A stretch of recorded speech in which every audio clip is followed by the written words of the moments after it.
Hello everyone, स्वागत है आप सभी का आपके अपने प्यारे से विद्या आनंद यूट्यूब चैनल में। अगर आप भी 2024 में बोर्ड एग्जाम देने वाले हो तो ये वीडियो आपके लिए बहुत ही ज़्यादा इम्पोर्टेंट है, क्योंकि इस वीडियो के माध्यम से हम लोग पढ़ने वाले हैं आज क्लास 12 फिजिक्स का VVI ऑब्जेक्टिव टाइप क्वेश्चन, जो कि आपके बोर्ड एग्जाम में हर बार पूछे जाते हैं। आज हम लोग सिर्फ उसी क्वेश्चन को देखने वाले हैं। तो चलिए क्लास को स्टार्ट करते हैं। उससे पहले अगर चैनल पर नए जुड़ रहे हो तो सब्सक्राइब वाले बटन को दबा के सब्सक्राइब कर लीजिएगा और ऑल नोटिफिकेशन को ऑन कर लीजिएगा। चलिए देखते हैं पहला सवाल कितना इंपॉर्टेंट है, देख सकते हो आप सभी, जो कि आपके स्क्रीन पर है कि लेंस की क्षमता का SI मात्रक क्या होता है। SI unit of power of lens. तो बताएंगे आप सभी के पास 4 ऑप्शन दिया गया है, जो कि आपके एग्जाम वाले हॉल में भी ये 4 ऑप्शन ही दिखेगा। देखिए पहला ऑप्शन है कि जूल, डायोप्टर, वाट और कैंडेला। क्या होगा इस क्वेश्चन का सही जवाब, बताएंगे आप सभी। तो मैं बता दूं कि लेंस की क्षमता का SI मात्रक एक होता है मीटर इनवर्स और दूसरा होता है डायोप्टर। डायोप्टर को हम लोग डिनोट करते हैं यानी सूचित करते हैं D से। क्या? D से। तो यहाँ मीटर इनवर्स तो है नहीं, तो डायोप्टर है। तो ऑप्शन नंबर B करेक्ट होने वाला है इस क्वेश्चन का सही जवाब। लेंस की क्षमता का SI मात्रक डायोप्टर होता है। ओके, चलिए नेक्स्ट सवाल की ओर बढ़ते हैं कि समतल दर्पण की वक्रता त्रिज्या कितनी होती है। ओके, बताना है आप सभी को कि समतल दर्पण की वक्रता त्रिज्या होती है अनंत शून्य +5 सेंटीमीटर या फिर -5 सेंटीमीटर। क्या होगा इसका सही जवाब? 2 नंबर क्वेश्चन का सही जवाब होने वाला है शून्य। क्या? शून्य होगा इसका सही जवाब, जो कि ऑप्शन नंबर B में दिया गया है, जो कि करेक्ट आंसर है। तो लगा लीजिए आप सभी। चलिए अगले सवाल की ओर बढ़ते हैं। कांच से हवा में प्रवेश करते समय किस प्रकार का प्रकाश का क्रांतिक कोण सबसे कम होगा। सबसे कम पूछा गया है यानी C पूछा गया है, तो सबसे कम होता है बैगनी का। तो बैगनी ऑप्शन नंबर D करेक्ट हो जाएगा। अगर तरंग दैर्ध्य पूछता तो यह अधिकतम होता है लाल रंग का, लेकिन लाल रंग के लिए नहीं पूछा गया, यहाँ क्रांतिक कोण पूछा, जो कि ऑप्शन नंबर D करेक्ट हो जाएगा बैगनी का। ध्यान में रखिएगा। चलिए आगे बढ़ते हैं। 4 नंबर सवाल भाई, ये तो काफ़ी ज़्यादा इंपॉर्टेंट है, ये मैं लिख के देता हूँ, बहुत ही ज़्यादा VVI क्वेश्चन है, इसको ध्यान में रखिएगा। मायोपिया, पहले ये मायोपिया आप लोगों को पता होना चाहिए कि मायोपिया यानी निकट दृष्टि दोष पूछा गया है। क्या? निकट दृष्टि दोष, जिसको इंग्लिश में बोलते हैं नियर साइटेडनेस और या फिर शॉर्ट साइटेडनेस। तो निकट दृष्टि दोष का आप लोगों को पता होना चाहिए कि प्रयुक्त लेंस होता है अवतल लेंस। क्या? कनकेव लेंस होता है, जो कि ऑप्शन नंबर B में दिया गया है। B is the right answer of this question. Okay, 4 number का B ऑप्शन सही है। चलिए आगे बढ़ते हैं। जब किसी वस्तु को हम लोग आवेशित करते हैं तो उसका द्रव्यमान क्या होता है। आवेशित करते हैं मतलब आप लोगों को पता होना चाहिए कि आवेश 2 प्रकार के होते हैं, एक होता है धनावेश और एक होता है ऋणावेश। यानी जब वस्तु में इलेक्ट्रॉन की संख्या हम लोग बढ़ाते हैं तो वह ऋणावेशित हो जाती है, लेकिन अब जब वस्तु में इलेक्ट्रॉन की संख्या घटाते हैं तो वो धनावेशित हो जाते हैं। यानी इस क्वेश्चन का सही आंसर निकलता है कि बढ़ और घट दोनों सकता है। तो ऑप्शन में दिया गया है, शायद देखते हैं ऑप्शन D में दिया होगा, बढ़ या घट दोनों सकता है, जो कि ऑप्शन D में दिया गया है। बढ़ और घट दोनों सकता है, क्योंकि ये ऋणावेशित भी होता है और धनावेशित भी। तो ऑप्शन D करेक्ट हो जाएगा इस क्वेश्चन का सही जवाब। चलिए आगे बढ़ते हैं। स्थिर विद्युतीय क्षेत्र होता है संरक्षी, असंरक्षी, कहीं संरक्षी तथा कहीं असंरक्षी, या फिर इनमें से कोई नहीं। 4 ऑप्शन दिया गया है, फटाफट से लगाएंगे आप सभी। क्या होगा इस क्वेश्चन का सही जवाब? 6 का सही आंसर हो जाएगा कंजर्वेटिव यानी संरक्षी, जो कि ऑप्शन A में दिया गया है। ऑप्शन A सही जवाब है। चलिए आगे बढ़ते हैं 7 नंबर सवाल की ओर। स्थिर विद्युत आवेशों के बीच लगने वाला बल किस नियम से दिया गया है। भाई ये तो पता होना चाहिए कि क्या होगा इसका सही जवाब। गॉस का प्रमेय, किरचॉफ का नियम, कूलम्ब का नियम या फिर फैराडे का नियम। क्या होगा? लगा लो जी, कूलम्ब का नियम हो जाएगा। Option number C correct answer हो जाएगा। जब स्थिर विद्युत आवेशों के बीच लगने वाला बल ये दिया गया है कूलम्ब के नियम से, जो कि ऑप्शन नंबर C में दिया गया है। C राइट आंसर है। ओके, 8 नंबर सवाल क्या कह रहा है, इलेक्ट्रॉन वोल्ट यानी ईवी द्वारा हम लोग क्या मापते हैं, आवेश, विभवांतर, ऊर्जा या फिर धारा। फटाफट से लगाएंगे आप सभी चैट सेक्शन में, और क्लास को अभी तक लाइक नहीं किए हो तो कर दिया करो, इससे हमको मतलब ज़्यादातर मोटिवेट मिलता है, तो कर दिया करो आप सभी। देखो ऑप्शन ए में दिया गया है आवेश, ऑप्शन बी में विभवांतर, ऑप्शन सी में धारा या फिर ऑप्शन डी में ऊर्जा। तो क्या होगा इसका सही जवाब, मैं बता दूं इलेक्ट्रॉन वोल्ट द्वारा मापा जाता है क्या, ऊर्जा। ऊर्जा हो जाएगा 1 इलेक्ट्रॉन वोल्ट बराबर अगर पूछ दिया जाए कि कितना होता है तो आप सभी लगा दीजिएगा 1.602 इंटू 10⁻⁻19 जूल में होता है। ध्यान में रखिएगा, अगर 2 इलेक्ट्रॉन वोल्ट पूछ दिया तो गुना कर दीजिएगा 1.602 इंटू 10⁻⁻19 जूल, बस इससे गुना कर दीजिएगा। 3 इलेक्ट्रॉन वोल्ट पूछा तो इससे 3 से गुना कर दीजिएगा, जितना पूछे आप लगा दीजिएगा। तो ध्यान में रखिएगा कि 1 इलेक्ट्रॉन वोल्ट बराबर होता है 1.602 इंटू 10⁻⁻19 जूल, जो कि इलेक्ट्रॉन वोल्ट मापता है किसको, ऊर्जा को। तो ऑप्शन नंबर डी सही हो जाएगा। ओके, चलिए 9 नंबर सवाल कितना इंपॉर्टेंट है जी, किसी खोखले गोलीय चालक को धनावेशित किया जाए तो उसके भीतर का विभव क्या होगा। क्या होगा इसका सही जवाब, 9 का लगाएंगे आप सभी फटाफट से। ओके लगाइए आप सभी, ये होता है धनात्मक और समरूप हो जाएगा, आइडेंटिकल यानी पॉजिटिव एंड आइडेंटिकल, जो कि ऑप्शन बी करेक्ट हो जाएगा। ओके चलिए आगे बढ़ते हैं। किसी संधारित्र की धारिता का मात्रक क्या होता है। ओके जी, किसी संधारित्र की धारिता का मात्रक आप लोगों को पता ही होगा कि फैराड होता है। क्या, फैराड होता है। 10 नंबर का सही जवाब हो जाएगा फैराड, जो कि ऑप्शन नंबर सी में दिया गया है। आप अगर पूछ दिया जाए कि 1 फैराड बराबर कितना होता है तो आप सभी लगा दीजिएगा। अगर 1 फैराड पूछ दिया तो आप सभी लगाएंगे 1 कूलम प्रति वोल्ट हो जाएगा। ध्यान में रखिएगा, ये फॉर्मूला है, ये बार बार पूछा भी गया है कि 1 फैराड बराबर कितना होता है, तो लगा दीजिएगा 1 कूलम प्रति वोल्ट। इसका मात्रक भी होता है कूलम पर वोल्ट, ये भी ध्यान में रखिएगा। ये नेक्स्ट ये फैराड में दिया गया है तो फैराड लगा दिए। ऑप्शन में अगर कूलम पर वोल्ट होता तो वो भी लगा देते। वायु में गोलीय चालक की धारिता समानुपाती होती है किसके, गोले के द्रव्यमान के, गोले की त्रिज्या के, या फिर गोले के आयतन के, या फिर गोले के सतह के क्षेत्रफल के। तो इसका सही जवाब हो जाएगा गोले की त्रिज्या की। वायु में गोलीय चालक की धारिता समानुपाती होती है गोले की त्रिज्या की, जो कि ऑप्शन नंबर बी करेक्ट जवाब है।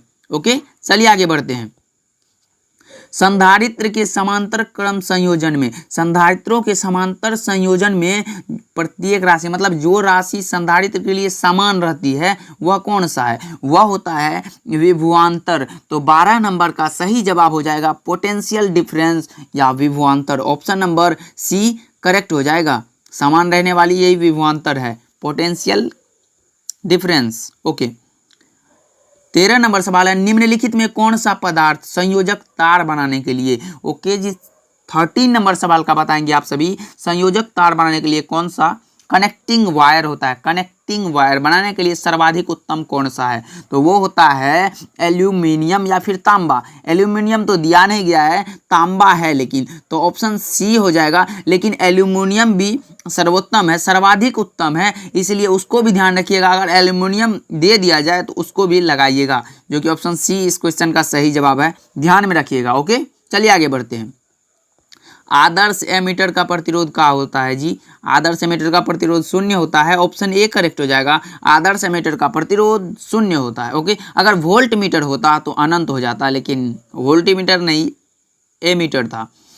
व्हीटस्टोन ब्रिज व्यवहार किया जाता है मापने में, किसको मापने में, व्हीटस्टोन ब्रिज का व्यवहार किसको मापने में करते हैं, तो रेसिस्टेंस यानी प्रतिरोध हो जाएगा। ऑप्शन नंबर सी हो जाएगा। प्रतिरोध का ऐसा यूनिट पूछ जाए तो वह ओम होता है, तो प्रतिरोध का ऐसा यूनिट नहीं, यहाँ पूछा है व्हीटस्टोन ब्रिज का व्यवहार किया जाता है मापने में किसको, प्रतिरोध को। ओके ध्यान में रखिएगा आप सभी। देखो भाई रिलेटेड, इससे रिलेटेड भी क्वेश्चन कराते जा रहा हूँ कि ताकि आप सभी को एग्जाम में कोई प्रॉब्लम ना हो, इसीलिए तो क्लास को एकदम ध्यान से देखना है और मेरी बातों पर एक एक बातों पर ध्यान दो, जो कि बहुत ही ज़्यादा इंपॉर्टेंट बात है। व्हीटस्टोन ब्रिज से मापा जाता है, क्या मापा जाता है, उच्च प्रतिरोध, निम्न प्रतिरोध, या फिर उच्च तथा निम्न प्रतिरोध या विभवांतर। क्या होगा इसका सही जवाब, 16 का जवाब बताएंगे आप सभी। क्या होगा इसका सही जवाब, 16 का होगा उच्च तथा निम्न प्रतिरोध, जो कि ऑप्शन नंबर सी में दिया गया है। उच्च तथा निम्न प्रतिरोध, व्हीटस्टोन ब्रिज से हम लोग मापते हैं उच्च तथा निम्न प्रतिरोध। ओके, परिपथ का वह गुण जो विद्युतीय ऊर्जा को ताप में बदलता है क्या कहलाता है, बताएंगे आप सभी। 17 नंबर, परिपथ का वह गुण जो विद्युतीय ऊर्जा को ताप में बदल दे तो उसको हम लोग बोलते हैं प्रतिरोध, जो कि ऑप्शन ए में दिया गया है, प्रतिरोध हो जाएगा ऑप्शन ए। ओके, लो जी, पूछ ही दिया कि एक आदर्श वोल्टमीटर का प्रतिरोध कितना होगा। ओके, तो अनंत हो जाएगा जी, ऑप्शन नंबर सी लगा लो, अनंत हो जाएगा। एक आदर्श वोल्टमीटर पूछा तो अनंत हो जाएगा, लेकिन वोल्ट एमीटर पूछता तो वो शून्य होता है, ध्यान में रखना है। देखो जी, चुंबकीय फ्लक्स का एसआई मात्रक पूछा है 19 नंबर सवाल का। चुंबकीय फ्लक्स का एसआई मात्रक क्या होता है? चुंबकीय फ्लक्स का एसआई मात्रक होता है वेबर। क्या? वेबर हो जाएगा, जो कि ऑप्शन नंबर बी करेक्ट हो जाएगा। चुंबकीय फ्लक्स का एसआई मात्रक वेबर होता है। चलिए 20 नंबर सवाल है, निकेल क्या है? निकेल है लौह चुंबकीय। क्या? लौह चुंबकीय, जो कि ऑप्शन सी में दिया गया है, सी करेक्ट जवाब है। निकेल यह लौह चुंबकीय है। ओके, देखिए चुंबकीय प्रेरण पूछा गया। चुंबकीय प्रेरण का एसआई मात्रक क्या होता है? 21 नंबर सवाल है, या फिर वेबर, टेस्ला, फेराड या फिर एम्पियर गुना मीटर, क्या होगा इसका सही जवाब? चुंबकीय फ्लक्स का एसआई मात्रक होता है टेस्ला। क्या? टेस्ला हो जाएगा इसका सही जवाब, जो कि ऑप्शन बी में दिया गया है। बी करेक्ट जवाब है इस क्वेश्चन का। ओके, चलिए आगे बढ़ते हैं। तप्त तार एमीटर मापता है प्रत्यावर्ती धारा का। क्या मापता है? यह प्रत्यावर्ती धारा का क्या मापता है? उच्च तथा उच्च मान, औसत मान या फिर मूल औसत वर्ग धारा, या फिर इनमें से कोई नहीं। 4 ऑप्शन दिया गया है, लगाएंगे आप सभी। दिखाओ यार, एनर्जी चैट सेक्शन में दिख नहीं रहा है आप सभी का। फास्टली आंसर लगाइए आप सभी। मूल औसत वर्ग धारा, जो कि ऑप्शन नंबर सी में दिया गया है, करेक्ट हो जाएगा इस क्वेश्चन का। ओके, चलिए आगे बढ़ते हैं। चुंबकीय विद्युत चुंबकीय प्रेरण की घटना की खोज किसने की थी? ओके जी, बताइए आप सभी। आप सभी अगर पढ़े हो तो जरूर बताइए। 23 नंबर का जवाब क्या होगा? देखो जी, माइकल फेराडे ने 29 अगस्त 1831 को, कब? 29 अगस्त 1831 को, यानी ये एक ब्रिटिश वैज्ञानिक है, ध्यान में रखिएगा। ब्रिटिश वैज्ञानिक माइकल फेराडे ने 29 अगस्त 1831 को खोज किया था किनकी? विद्युत चुंबकीय प्रेरण की घटना की। तो ऑप्शन नंबर ए करेक्ट हो जाएगा। माइकल फेराडे 29 अगस्त 1831 को खोजा था। ऑप्शन ए लगा लो जी, सही हो जाएगा। चलिए आगे बढ़ते हैं। लेंज के नियम का पालन कर, लेंज का नियम किसका पालन करता है? तो ऊर्जा संरक्षणता का सिद्धांत का पालन करता है, जो कि ऑप्शन सी में दिया गया है। ऊर्जा संरक्षणता का सिद्धांत का पालन करता है। ओके, प्रतिघात का मात्रक बताएंगे आप सभी। प्रतिघात का मात्रक क्या होता है? ओम, फेराडे, एम्पियर या फिर मोह? तो मैं बता दूं, प्रतिघात का मात्रक होता है ओम। अगर धारितीय प्रतिघात होता है तो भी ओम होता है, प्रतिरोध भी होता है तो भी ओम होता है। तो ऑप्शन नंबर ए करेक्ट हो जाएगा। अगर प्रतिबाधा होता तो भी ओम ही होता, जो कि ऑप्शन ए में दिया गया है, ओम सही जवाब है। ओके, चलिए आगे बढ़ते हैं।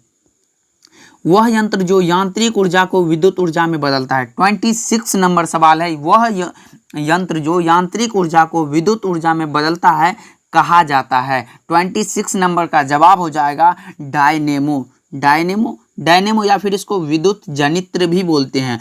अगर आपके सामने विद्युत जनित्र भी रहे तो समझ लीजिएगा कि डायनेमो ही इसका आंसर होगा। डायनेमो या फिर विद्युत जनित्र। लेकिन इसका विद्युत जनित्र सही आंसर हो जाएगा। लेकिन अगर ऊर्जा मतलब यह पूछ दे, वह यंत्र जो विद्युत ऊर्जा को यांत्रिक ऊर्जा में बदल देता है, वह क्या कहलाता है? तो वह कहलाता है मोटर, जो कि ऑप्शन डी में दिया गया है। लेकिन अभी लगाएंगे नहीं, पूछा तो ये गया है कि यांत्रिक ऊर्जा को विद्युत ऊर्जा में बदलेगा तो ये हो जाएगा डायनेमो, लेकिन विद्युत ऊर्जा को यांत्रिक ऊर्जा में बदल देगा तो वो होता है मोटर। ध्यान में रखिएगा।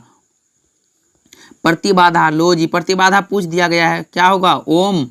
ओम लगा लीजिए आप सभी। ओम करेक्ट जवाब है। प्रतिबाधा का मात्रक ओम हो जाएगा। 27 नंबर सवाल का जवाब हो जाएगा ओम। 28 नंबर सवाल की ओर बढ़ते हैं हम लोग। देखिए कितना फास्टली क्लास हो रहा है आज। किसके लिए तरंगदैर्ध्य का मान अधिकतम होगा? मैंने बताया था कि रेडियो तरंग के लिए सबसे अधिकतम होता है, लेकिन एक्स किरणें के लिए कम होता है। ध्यान में रखिएगा, रेडियो तरंगे के लिए सबसे अधिक होता है, एक्स किरण के लिए सबसे कम होता है, लेकिन अधिकतम पूछा गया है तो रेडियो तरंगे लगा देंगे, कोई गड़बड़ वाली बात नहीं है, जो कि ऑप्शन ए में सही जवाब है।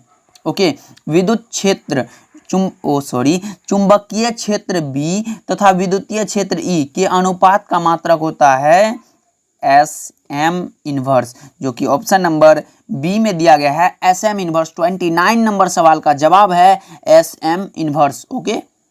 ओके चलिए, प्रकाश तंतु किस संचार पर आधारित है? प्रकाश तंतु संचार किस घटना पर आधारित है? तो ये होता है टोटल इंटरनल रिफ्लेक्शन, जो कि ऑप्शन नंबर ए में दिया गया है, पूर्ण आंतरिक परावर्तन। ओके, ध्यान में रखिएगा, ऑप्शन ए करेक्ट जवाब है इसका। चलिए आगे बढ़ते हैं। 31 नंबर सवाल के क्या है?